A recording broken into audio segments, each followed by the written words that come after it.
We are live. So, welcome. I'm LaTonya Martin, the broker owner of Grand Style Homes. And annually, I put together a wealth building summit um, just for the community to learn more about things that they possibly or potentially are interested in learning more about. So, I always listen to the things that um, clients, past attendees are interested in and try to share more information annually. So today we have Dr. Tamika Hudson with us. She is a tax property investor as well as a uh, um, real estate investor and real estate agent. Um, Personally, I bought my first home at age 19. So I've been in the real estate industry for quite a while, from buying my first home to buying some commercial properties and some investment properties. But today, I have a few questions that we want to ask Tamika because she will be attending our upcoming June 28th Wealth Building Summit. So I have a few questions for you, Dr. Hudson. The first one being, what's the big misconception people have about buying tax sale or auction properties? And what's the truth that they'll learn when they attend your session? That's a really good question. And thank you for allowing me to be here. I am gonna, okay, there you go. Because I feel like I could hear myself. I had an echo. Are you still hearing me okay? Okay. Yeah. I think the biggest misconception is that you have to be on the courthouse steps every second Tuesday of the month, this, that, and the third. And that simply is not the case. And so, depending upon the county, you can very much take advantage of technology, like in many other industries, and you can do this online. And it's still being registered online. It's still vetting you accordingly, but you are able to bid online. So, caveat to that, I don't want to give too much away. We were talking before this. This is a trailer for the movie, not the movie. Right. But the caveat to that is, so Davidson County, yes, you still have to go on the text on the stairs of the courthouse. So that's Nashville. The other market that I'm in is Fulton County in Atlanta in Georgia. And yes, you still have to. But there are emerging markets that I really like to take advantage of, especially when you kind of take a look at your risk tolerance. You can get in a lot less. So those that are in greater Nashville area, what about Rutherford County, which is Murfreesboro? That's a really nice place. That's online. Montgomery County, Clarksville. That's an excellent place to look at purchasing tax sales, and you can do so online. Also provides a little bit of privacy, if you will. I have tried to auction on a property in person and been a Black woman and have my bid ignored for 15 minutes, the highest bid. And so it does provide a level of anonymity. And so we'll talk about some other things to safeguard so people aren't in your business about what you own. And it's a really nice way to be able to do that and provide some level of equity in purchasing the property, kind of a fair shake at getting what you want. So I prefer online. And so I would spend most of my time during during the summit talking about how to be successful in that way. And you'll be able to share some websites and some actual go-to actions that you can literally implement the same day. So come on in attend and grab your ticket if you have not grabbed it. Yes, it is a government website. Yep. I'm excited. Share a success story that you or someone else that you've helped that has brought, just bought a distressed property and how it turned into a great investment. Okay.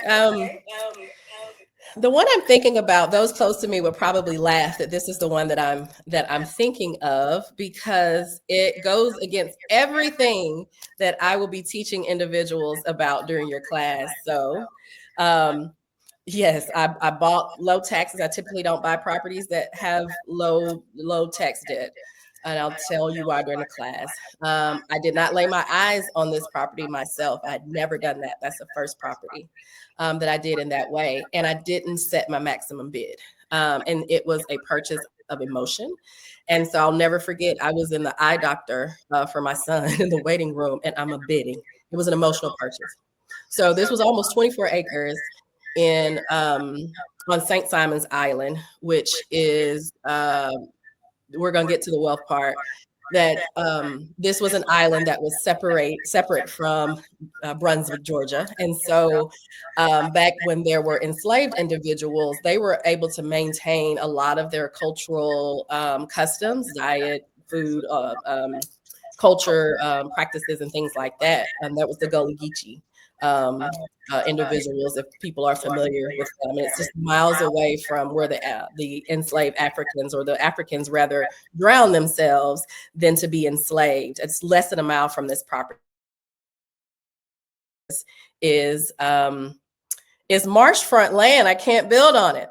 But what makes it really wealthy is that this is plantation land and I'm able to leave my children, and it's 24 acres of water rights. So it's $1 million properties all around. And it's just something really beautiful. I can tell you about the commercial properties that I bought and how it had tenants and they pay me rent even during that process and all that kind of stuff. And that's absolutely a wealth generator. But it's something about that land. We're not making any more land with water rights, that I'm able to leave my children. And a part of who I am as a person and my value system. If you know me, I love slave narratives, and I love all things of the diaspora, before, after, all the things. And so to own a little bit of that and to leave that for my children. They've been on that land. They've understood what that is, that legacy in itself for me as well.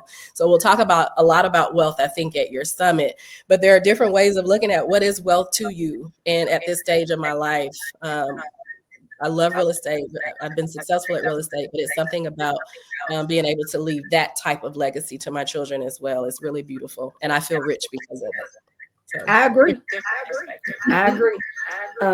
Real estate is part of the legacy that you can leave for your children and your family. So I'm definitely into investments in real estate and learning ways to get things at a discount cost. Yes. It's always great. That's always great. Always great. Yeah. One more question.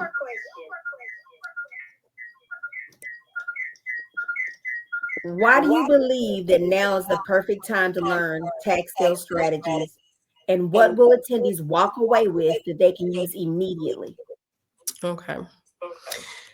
I think just in our political and economic climate, just kind of where we are, it's interesting. I had a conversation over the last 7 days with one was a real estate broker and one was a mortgage lender. Went out to lunch. These are two different scenarios. And the topic of bank-owned properties and distressed properties came up, and kind of forecasting what we're going to see, as the lender pointing out that even some of the funding, the relief funding that was present during COVID, how that is no longer. And people are having to rebound and pay 18 months plus of back payment and mortgage. Can most people do that? Can you rebound from that? Not only that, the push for deportation of immigrants and a good population of the folks that we work so closely with that are working in those capacities and working as our subcontractors and things like that are terrified to come to work. And so what does that mean for development? Well, properties, even if they're paid for, so that's why we're back to tax sales, even just owing taxes on them, will developers who aren't positioned financially well be able to withstand the unknown in year one of this? And so you think about 2, 3, 4. And so just thinking about strategically, you hate to profit off of someone else's misfortune. So during your session, we'll also talk about self-assessment when it comes to these types of deals, similar to what you would feel if you're a developer in a gentrifying area. You have to do some self-assessment. So we'll talk about some of that stuff too. But the reality is there are a lot of investors, even kind-hearted investors, that are sitting on the sideline and they're waiting for a sale. They're waiting for something free, which is unfortunate, but it is the reality that we're in because of that economic and political environment. So what I would say that you can take away immediately, even if you aren't someone that wants to try your hand in that, I think a lot of the folks that are attending your session, I could be speaking out of turn, are peers. They're real estate individuals, whether they're agents and brokers and mortgage lenders and these types of things. It sharpens your tool to understand how to understand this environment and how to best serve your clients who are going to have questions about that, or may find themselves in difficult situations where just putting it on the market may not fit the bill. It might be upside down and it's just not making sense. And so for you to be able to walk them through, because you've attended the summit and you've gotten those additional pearls and tools that you put in your toolkit just to make you a more well-rounded service provider, if you will, to be more knowledgeable about how it plays out. But most people, I bet, are going to want to get there. Try their hand at it, and they can. You can go online. I get notifications from all over the country. You can all over the country. I get them with it. So you can use it really quickly. You have set up your account, everything. So yeah, so I'm excited. So this is going to be very interactive. You're going to be able to do some things right on site during the class to get started. So a wealth of information and gems will be given out. So make sure you're in the room. Be in the room. Go to wealthbuildingsummit.org and grab your tickets. There are a few $75 tickets left before it ends, but grab your tickets. Let's see you there. Wealth of information. So I'm excited because I love to learn. So I always want to learn. Whatever room I'm in, I need somebody to teach me something, right? Yeah. So your network is your net worth. Who you know, as long as they know more than you or know something you don't know, you can always learn. And the thing about it too is a lot of us may have information or know some things, but we've been afraid to go ahead and move forward. So now is the time. Now is the time.